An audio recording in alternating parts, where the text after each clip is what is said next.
নমস্কাৰ বন্ধু বান্ধৱীসকল, আশা কৰোঁ সকলো ভালেই আছে। আজিৰ ভিডিঅ'টোত লৈ আহিছোঁ টপ 35 কুৱেশ্যন আনচাৰ। আজিৰ ভিডিঅ'টোত কিন্তু কোনো ধৰণৰ অপশ্যন দিয়া নাই, কাৰণ পৰীক্ষালৈ মাজত মাথো কেইটামান দিনহে বাকী আছে। গতিকেলৈ আমি এতিয়া যিমান পাৰোঁ প্ৰশ্নবিলাকৰ উত্তৰ ৰিভাইজ কৰা উচিত। এতিয়া আমি পলম নকৰি প্ৰশ্নসমূহৰ মাজলৈ আগবাঢ়ো আহা। প্ৰথম প্ৰশ্নটো হ'ল IPCৰ সম্পূৰ্ণ অৰ্থ কি? ইয়াৰ উত্তৰ হ'ব ইণ্ডিয়ান পেনেল কোড।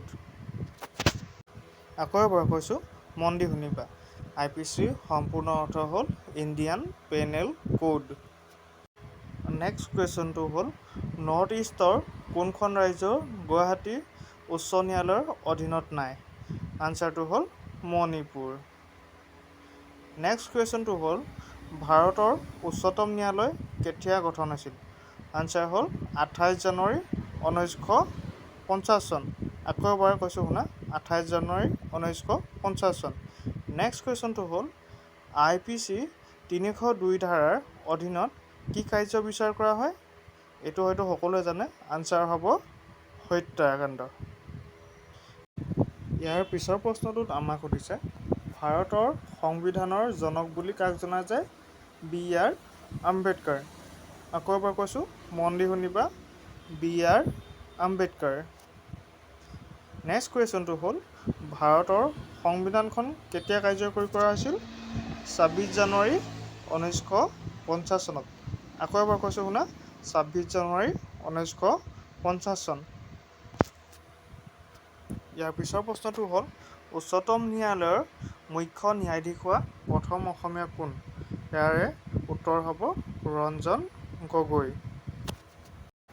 ইয়াৰ পিছৰ প্ৰশ্নটো সুধিছে অসমৰ কোনগৰাকী খেলুৱৈয়ে 2018 চনৰ কমনৱেলথ গেমছৰ 400 মিটাৰ দৌৰৰ ফাইনেলত অংশ ল'বলৈ সক্ষম হৈছিল?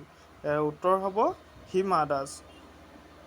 নেক্সট কুৱেশ্যনটো হ'ল নমামি ব্ৰহ্মপুত্ৰ উৎসৱ প্ৰথমবাৰৰ বাবে কেতিয়া পালন কৰা হৈছিল? 2017 চনৰ এপ্ৰিল মাহত। ইয়াৰ পিছৰ প্ৰশ্নটো হৈছে 2018 চনৰ ৰাষ্ট্ৰীয় ফিল্ম পুৰস্কাৰত শ্ৰেষ্ঠ কথাছবিৰ পুৰস্কাৰ পোৱা ছবিখনৰ নাম কি? উত্তৰ হ'ব ভিলেজ ৰকষ্টাৰ।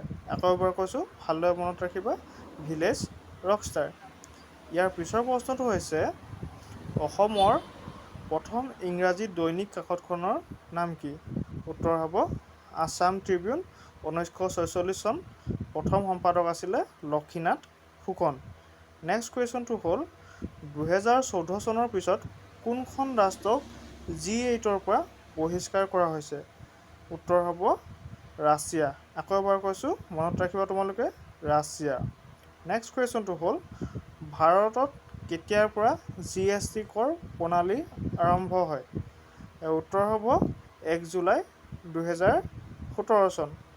ইয়াৰ পিছৰ প্ৰশ্নটো হ'ল কিহৰ প্ৰতিবাদত অসমত 2019 চনৰ ডিচেম্বৰ মাহত গণ আন্দোলন হৈছিল? উত্তৰ হ'ব নাগৰিকত্ব সংশোধনী আইন, আমি চমুকৈ কা আন্দোলন বুলি জানো। নেক্সট কুৱেশ্যনটো হ'ল নৱগঠিত পশ্চিম কাৰ্বি আংলং জিলাৰ সদৰ ঠাইখনৰ নাম কি? ইয়াৰ উত্তৰ হ'ব সামৰেন। আকৌ এবাৰ কৈছোঁ, তোমালোকে মনত ৰাখিবা, সদৰ ঠাইখনৰ নাম হ'ল সামৰেন। ইয়াৰ পিছৰ প্ৰশ্নটো হ'ল অলিম্পিক গেমছ 2024 ক'ত অনুষ্ঠিত হৈছিল? উত্তৰ হ'ব পেৰিছ। নেক্সট কুৱেশ্যনটো হ'ল 2023 চনৰ ক্ৰিকেট বিশ্বকাপৰ চেম্পিয়ন দলটোৰ নাম কি? উত্তৰ হ'ব অষ্ট্ৰেলিয়া। নেক্সট কুৱেশ্যনটো হ'ল চন্দ্ৰয়ান-2 অভিযানত ব্যৱহাৰ কৰা লেণ্ডাৰখনৰ নাম কি? উত্তৰ হ'ব বিক্ৰম লেণ্ডাৰ। নেক্সট কুৱেশ্যনটো হ'ল চন্দ্ৰয়ান-2 অভিযানত ব্যৱহাৰ কৰা ৰ'ভাৰখনৰ নাম কি? উত্তৰ হ'ব প্ৰজ্ঞান ৰ'ভাৰ। আকৌ এবাৰ কৈছোঁ, তোমালোকে মনত ৰাখিবা, প্ৰজ্ঞান ৰ'ভাৰ। এতিয়া আমি চাওঁ আহা অসমৰ চাৰিসীমা।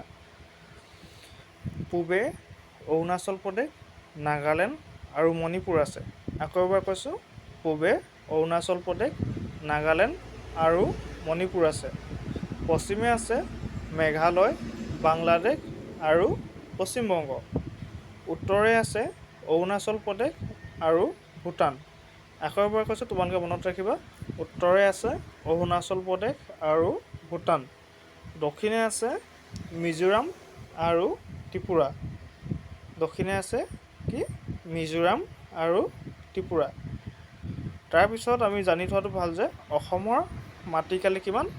মাটিকালি হ'ল ৭৮,৪38 বৰ্গ কিলোমিটাৰ। আকৌ এবাৰ কৈছোঁ শুনা, অসমৰ মাটিকালি হ'ল ৭৮,৪38 বৰ্গ কিলোমিটাৰ। ইয়াৰ পিছৰ প্ৰশ্নটোত আমাক সুধিছে, সৰ্বপ্ৰথম অসমৰ চিকিৎসালয়খনৰ নাম কি? উত্তৰ হ'ব বেৰী হোৱাইট মেডিকেল। নেক্সট কুৱেশ্যনটো হ'ল, সৰ্বপ্ৰথম অসমৰ মেডিকেল কলেজখনৰ নাম কি? উত্তৰ হ'ব Assam medical college, Dibrugarh. Next কুৱেশ্যনটো হ'ল, সৰ্বপ্ৰথম অসমৰ গদ্য লিখক কোন? উত্তৰ হ'ব ভট্টদেৱ। আকৌ এবাৰ কৈছোঁ শুনা, সৰ্বপ্ৰথম অসমৰ গদ্য লেখক হ'ল ভট্টদেৱ। নেক্সট কুৱেশ্যনটো হ'ল, সৰ্বপ্ৰথম অসমৰ বুৰঞ্জী লিখক কোন? উত্তৰ হ'ব হলিৰাম ঢেকিয়াল ফুকন। ইয়াৰ পিছৰ প্ৰশ্নটোত আমাক সুধিছে, সৰ্বপ্ৰথম অসমৰ দেশৰ কাৰণে প্ৰাণ দিওঁতা কোন? উত্তৰ হ'ব পিয়লি ফুকন। নেক্সট কুৱেশ্যনটো হ'ল, প্ৰথম অসমীয়া চুটিগল্পৰ ৰচক কোন? লক্ষ্মীনাথ বেজবৰুৱা। আকৌ এবাৰ কৈছোঁ, মনত ৰাখিবা তোমালোকে। প্ৰথম অসমীয়া চুটিগল্পৰ ৰচক হ'ল লক্ষ্মীনাথ বেজবৰুৱা। ইয়াৰ পিছৰ প্ৰশ্নটো হ'ল, প্ৰথম অসমীয়া ভ্ৰমণ কাহিনীখনৰ নাম কি? বিলাতৰ চিঠি। লেখক হ'ল জ্ঞানদেৱীৰাম বৰুৱা। নেক্সট কুৱেশ্যনটো হ'ল, বড়ো সাহিত্য সভা কেতিয়া গঠন হৈছিল আৰু প্ৰথমজন সভাপতিৰ নাম কি? বড়ো সাহিত্য সভা 1955 চনৰ 16 নৱেম্বৰত গঠন হৈছিল আৰু প্ৰথমজন সভাপতিৰ নাম হ'ল জয়ভদ্ৰ হাগজেৰ। আকৌ এবাৰ কৈছোঁ, প্ৰথমজন সভাপতিৰ নাম হ'ল জয়ভদ্ৰ হাগজেৰ। ইয়াৰ পিছৰ প্ৰশ্নটো হ'ল, অসমীয়া ভাষা উন্নতি সাধনী সভাৰ জন্ম কেতিয়া হৈছিল?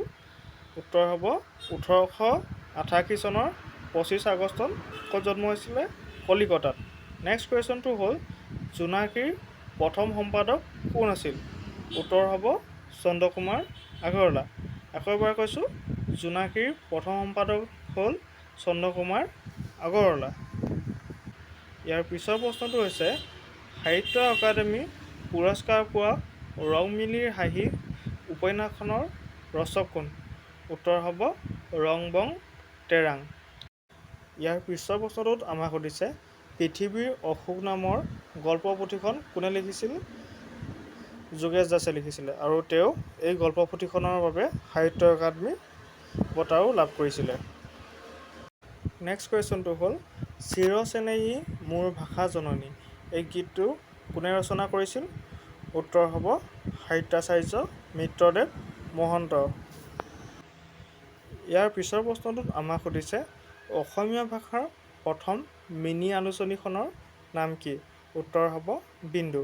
আকৌ এবাৰ কৈছোঁ, মিনি আলোচনীখনৰ নাম হ'ল বিন্দু। ইয়াৰ পিছৰ প্ৰশ্নটো হ'ল, অসমীয়া ভাষাত প্ৰথম ব্যংগ আলোচনীখনৰ নাম কি? উত্তৰ হ'ব কাৰ্টুন। আকৌ এবাৰ কৈছোঁ, অসমীয়া ভাষাত প্ৰথম ব্যংগ আলোচনীখনৰ নাম হ'ল কাৰ্টুন। বন্ধু-বান্ধৱীসকল, আজিৰ এই 35টা প্ৰশ্ন উত্তৰ ইমানতে শেষ হ'ল। যদিহে তোমালোকে মোৰ ভিডিঅ'টো চাই ভাল পাইছা, তলত কিন্তু কমেণ্ট কৰিবলৈ নাপাহৰিবা। আৰু যদি নতুনকৈ আহিছা, চেনেলটো প্লিজ ছাবস্ক্ৰাইব কৰি থৈ যাবা। আজিলৈ বিদায় লৈছোঁ, ধন্যবাদ।